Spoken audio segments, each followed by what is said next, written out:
Assalamualaikum Bu. Waalaikumsalam. Silakan masuk. Terima kasih Bu. Iya, silakan dulu. Salah itu. Dengan siapa kalau boleh tahu? Saya dinilai dengan itu. Oh, dengan Diki ya. Betul. Gimana rumahnya?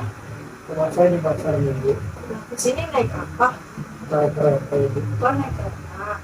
Betul. Kalau boleh tahu, kamu kenal saya dari mana? Dari teman saya itu ngasih nomor WhatsApp-nya. Kemarin kan saya hubungi Ibu dulu tuh. Oh, yang kemarin WA saya ya? Betul Ibu. Oh iya, dengan Diki ya? Iya betul. Iya, emang ada janji temu konseling pada hari ini ya? Iya betul. Di jam 3 sore ya? Iya. Iya betul. Kalau boleh tahu, kamu udah pernah ngelakuin konseling atau baru pertama kali? Baru pertama kali ini. Baru pertama kali. Tapi kamu tahu nggak sebelumnya apa itu konseling dan apa itu proses kegiatannya?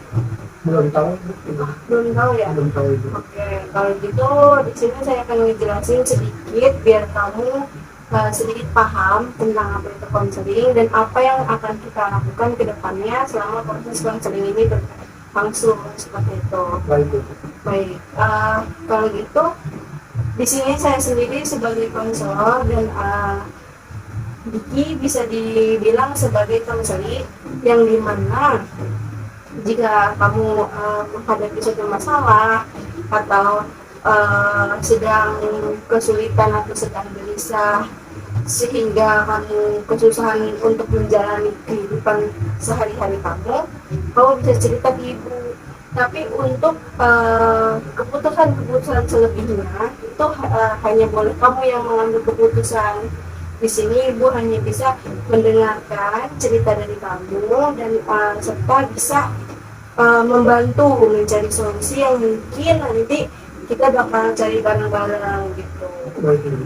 Ya, jadi saya di sini sebagai konselor hanya membimbing.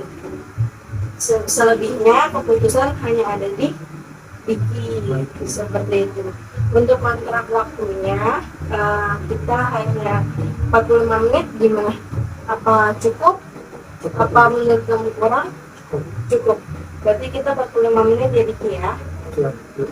Baik. Kalau begitu kamu udah paham benar tentang konseling yang tadi saya jelaskan? Sudah Ibu. Kalau begitu ibu boleh tahu ada apa kamu datang ke sini dan apa yang mau kamu ceritakan? Sebenarnya saya bingung dengan cerita yang mana Ibu. Kamu bingung mau cerita dari mana dulu? Yang membayar kerja yang mana. Oke, kalau gitu kamu santai aja terlebih dahulu.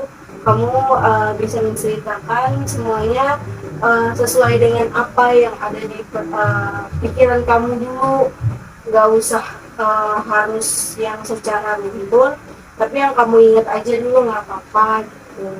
Santai aja, jangan merasa terbebani untuk menceritakan agar nyambung gitu, biar nanti ibu yang akan memahami dari semua cerita yang kamu berikan seperti itu. Jadi ibunya saya kan dulu saya itu punya 4 bersaudara dan kebetulan saya itu anak laki. Saya merasa tuh di keluarga saya itu saya tuh merasa terasingkan gitu dengan sikap orang tua saya, terutama dari ibu saya gitu. Dari sikapnya orang saya itu berbeda dengan kakak-kakak saya gitu, kayaknya lebih streng lah atau lebih selalu memarah-marahi saya gitu gitu.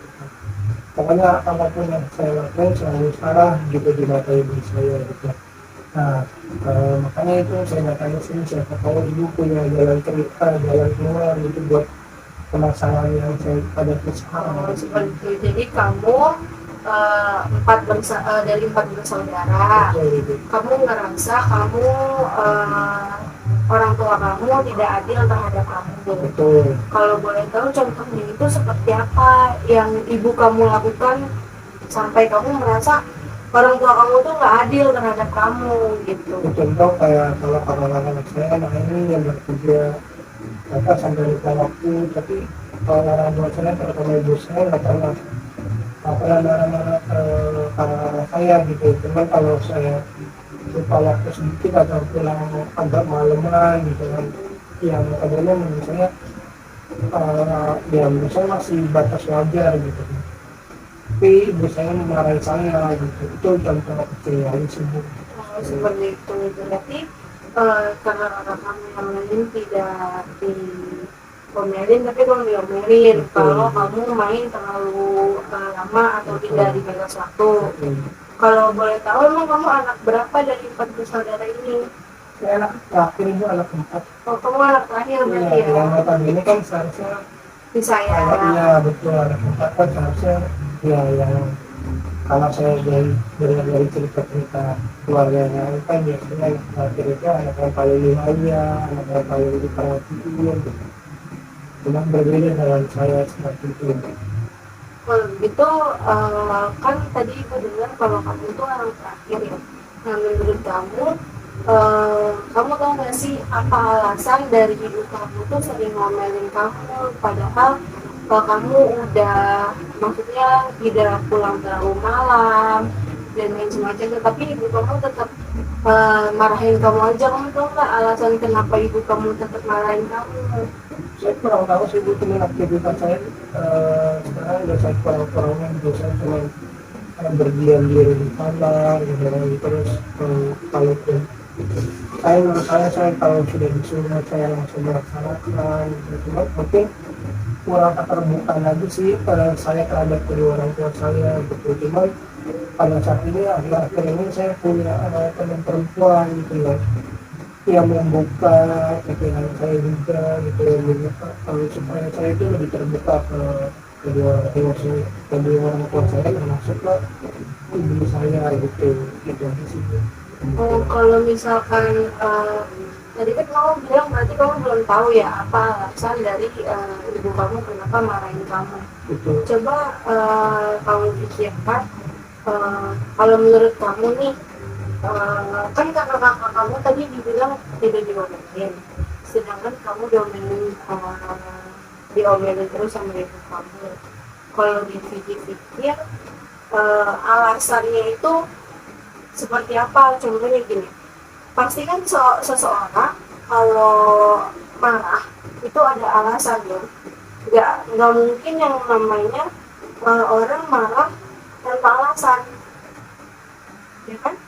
Nah, sekarang coba diperkirakan aja apa yang mungkin ibu saya merasa kayak gini, atau mungkin ibu saya merasa khawatir atau gimana. Saya sendiri sih juga kurang tahu ibu permasalahan konkret apa ibu saya lebih marah-marahin saya terus gitu kan. Mungkin kalau dipikir saya orangnya agak lebih tertutup dibanding anak saya. Kalau kakak saya kan lebih terbuka gitu ke kedua orang tua saya, termasuk ibu saya. Kalau saya kan yang tadi saya jelasin, saya lebih memendam diri atau mendiamkan diri di kamar gitu.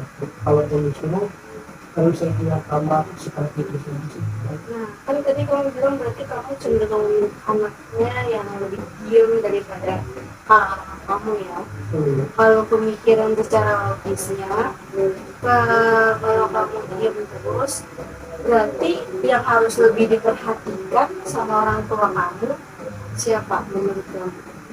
Saya Nah, oleh sebab itu, kenapa orang tua kamu selalu memperhatikan kamu? Jadi, kita berpikir secara logis dulu ya. Kalau kamu diperhatikan secara lebih karena kamu tertutup, itu artinya ada perilaku dari kamu yang membuat mungkin orang tua kamu suka atau nggak suka. tidak suka. Nah, seperti itu. Sekarang, apa kamu udah menyadari akan hal tersebut?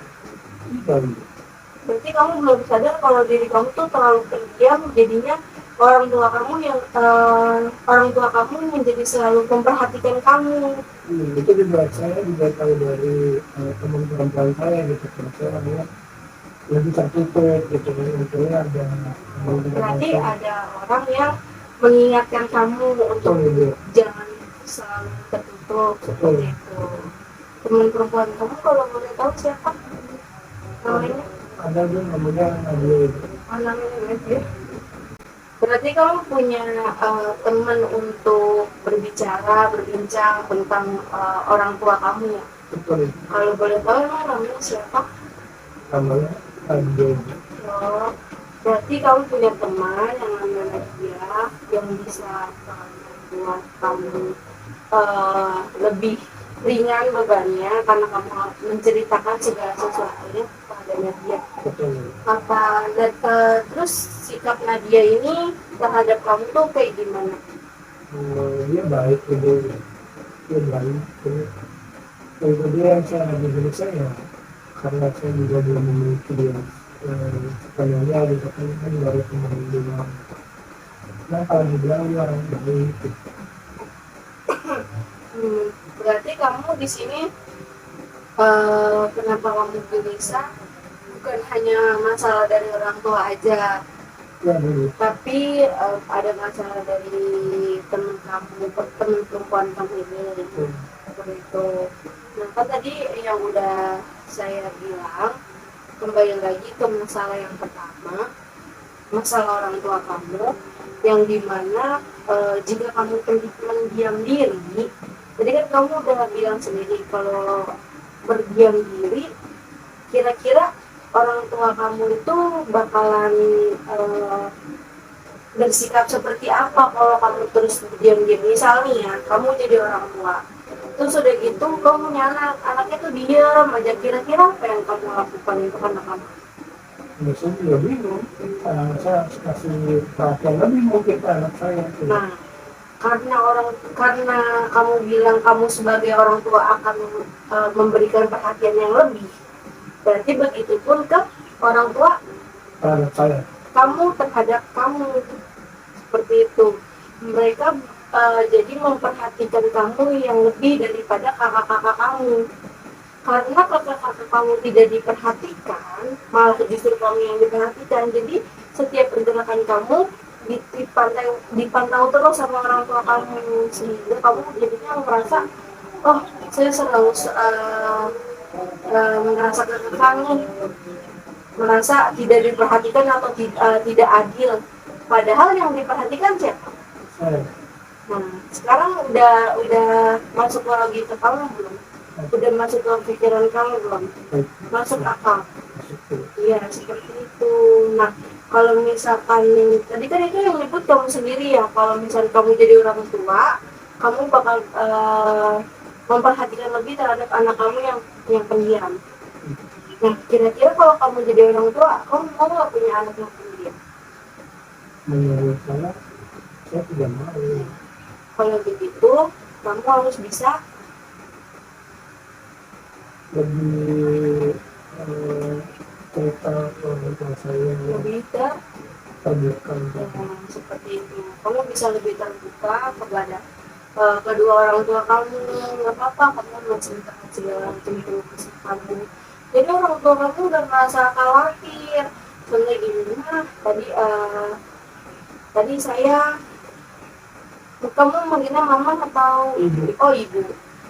Bu, tadi saya jam 2 saya pergi, terus jam 3 habis saya pergi ke sana, saya lanjut pergi ke sini, terus saya ke sini, habis itu saya langsung pulang. Bu, hari ini capek banget deh Bu. Kalau kayak gitu kan mungkin ibu kamu akan lebih tahu kegiatan kamu sehari-hari, jadi dia tidak bawel terhadap kamu, tidak memarah-marahi kamu kalau kamu kemana aja sih, masa keluar ini doang segini Baik. gitu. Jadi paham kan apa yang ibu maksud? Oke, sekarang kita membahas ke permasalahan yang kedua. Tadi kan kamu bilang kamu punya teman perempuan, yang dimana teman perempuan ini menjadi teman bicara kamu. Nah, kalau yang kamu rasa ini sekarang, kalau semisal kamu menceritakan semuanya, apa yang kamu rasakan setelah menceritakan keluh kesah kamu terhadap perempuan? Udah saya jauh lebih ringan, gitu. Saya jauh lebih baik, gitu. Terus saya juga hatinya lebih tenang, gitu. Berarti kamu merasa lega lah Iya, sebenarnya gitu. ya. Tapi untuk menceritakan keluh kesah kamu itu ke Nadia ya namanya, ke Hmm. Nadia ini apakah setiap hari atau apa? Nggak setiap hari sih Bu, teman kalau saya benar-benar lagi nggak bisa untuk menahan dari kondisi nakal itu saya ke kapal gitu. Tapi kalau masih bisa saya tahan atau benar saya akan benar.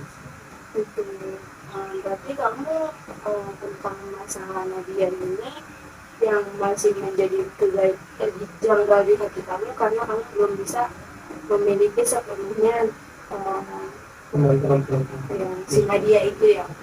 Kalau gitu menurut kamu eh, kalau kamu punya perasaan kedua, kamu bisa nggak berani untuk mencoba mengungkapkan perasaan kamu? Kan tadi kamu sendiri bilang kalau kamu sering cerita, kalau kamu sering menceritakan tugas kamu.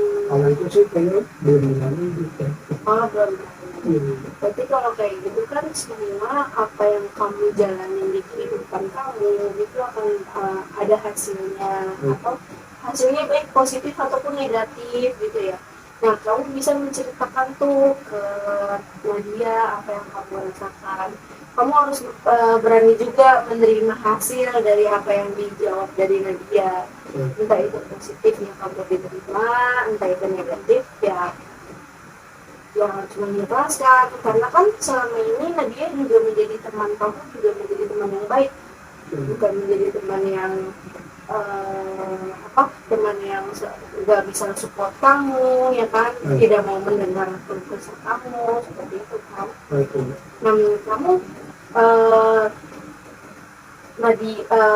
masalah kamu sama Nadia ini mau dilanjutkan atau emang kamu mau mencoba untuk mengungkapkan perasaan atau emang mau dipendam aja hanya sebagai teman? Dipendam saja sama sebagai teman.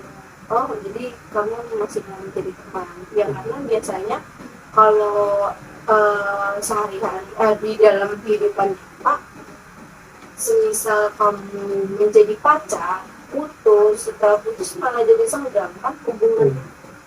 Jadi semoga aja sih kalau kamu memang nanti ke depannya bisa memiliki Nadia, milikin sepenuhnya dengan cara dilamar, nanti kalau kamu udah siap untuk menikah seperti itu, jadinya kamu bisa memiliki Nadia sepenuhnya seperti itu. Kalau misalnya pacaran kan masih bisa putus, benar kan? Iya, seperti itu. Nah, gimana? Apa masih ada yang ngejanggal di dalam hati kamu atau di dalam perasaan kamu atau masalah-masalah yang udah kamu berikan? Cukup. Berarti udah nggak ada lagi yang kamu apa yang kamu mau ceritakan lagi? Kalau gitu, Ibu bakal simpulin evaluasi dari pertemuan kita pada hari ini. Jadi kan kamu cerita kalau di awal itu kamu ada 4 bersaudara dan kamu anak terakhir. Nah, kamu sering diomelin, sering dimarahin, coba kamu yang sering dibawelin sama orang tua kamu, terutama ibu kamu ya. Nah, tapi kan kamu yang menyadari sendiri kalau misalkan kamu jadi orang tua dan punya anak sendiri itu bakal lebih memperhatikan anaknya. Nah, oleh sebab itu orang tua kamu lebih memperhatikan kamu dibanding kakak-kakak kamu karena kamu menjadi anaknya pendiam dan tidak bisa terbuka kepada orang tua kamu sendiri seperti itu. Berarti solusi dari kamu sendiri yaitu lebih terbuka, bisa terbuka kepada ibu saya. Iya, betul. Terus menceritakan apa saja kegiatan sehari-hari, aktivitas, ya kan? Seperti itu. Nah, mungkin dari solusi-solusi yang kamu sudah buat itu bisa jadi tanggung jawab kamu. agar bisa menjalani hal-hal tersebut. Itu kan semua perkataan dari kamu sendiri kan.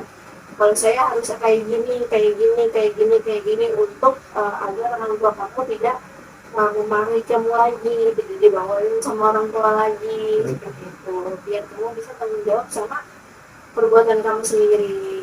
Gimana? Apa kamu bisa bertanggung jawab atas apa yang kamu katakan? Bisa. Benar? Benar. Baik, kalau begitu kita lanjut ke permasalahan kedua. Tadi kamu bilang kamu punya teman yang dimana teman itu perempuan dan kamu sering menceritakan keluh kesah kamu tentang orang tua kamu, tentang keluarga kamu kepada teman perempuan ini. Dan kamu juga yang menjawab sendiri kalau kamu mau menjadi teman aja terlebih dahulu gitu kan. Saya doakan semoga kamu bisa menjalani hubungan yang lebih serius. Gimana jangan cuma hanya pacaran gitu, oke? Baik. Nah, udah dari kesimpulan kayak yang saya jelaskan, benar kan semua itu akan kamu lakukan? Insya Allah berkati. Baik, kalau begitu jika tidak ada lagi yang ditanyakan dan tidak ada lagi yang ingin diceritakan saat itu, baik. Untuk kedepannya mungkin kita bisa menghubungi ibu lagi. Diki bisa menghubungi ibu lagi di nomor telepon yang WA yang kemarin dikasih oleh teman kamu untuk pertemuan selanjutnya. Oke. Nanti kita jadwalkan ulang untuk pertemuan selanjutnya dan kurang lebihnya mohon maaf kalau ibu punya salah dari perkataan atau dari perbuatan. Kalau begitu mari kita tutup konseling pada hari ini dengan membaca doa. Doa itu baik.